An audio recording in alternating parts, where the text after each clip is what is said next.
Les mygales. Des arthropodes de la famille des Theraphosidae sont les arachnides plus grands de la Terre. Ce sont des animaux caractérisés par leur comportement extrêmement défensif et territorial, qui les amène parfois au cannibalisme. Tout de même, la rumeur d'une espèce qui peut vivre en communauté circule. C'est la Poecilotheria regalis, une mygale du sud de l'Inde et de l'île de Sri Lanka. Les adultes possèdent une carapace blanchâtre et sont caractérisés par une alternance entre jaune vif et un noir en disposition d'anneaux sur les pattes. Elles ont une taille moyenne de 20 cm. De plus, elles vivent dans les arbres et sont capables de sauter 50 cm. La recherche sera concentrée sur la vérification du mythe et les avantages possibles de leur vie en communauté.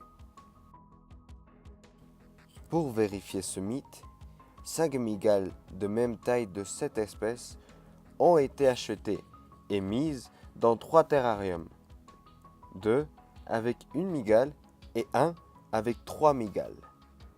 Les caractères étudiés sont les changements de taille, d'attitude et de masse. Éventuellement, les mygales ont toutes grandi avec une mue. Il y a eu le constat qu'il n'y avait pas de changement par rapport à la taille. Peut-être l'expérience a été trop courte.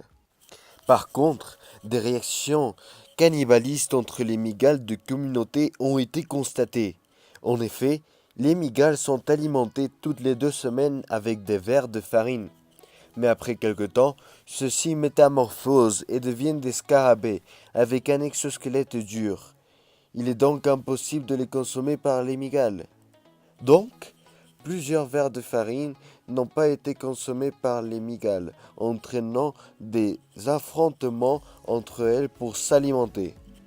Le résultat d'un de ces affrontements a été la perte de 2 pattes d'une des mygales. En même temps, les mygales solitaires ont mangé tous les vers de farine qui leur ont été offerts. Cela nous amène à penser que la vie en communauté induit un certain stress et anxiété dans les mygales, qui ne semblent pas vouloir manger en présence d'autres. À l'état vulnérable de la mygale quand elle mange, alors par peur d'être attaquée.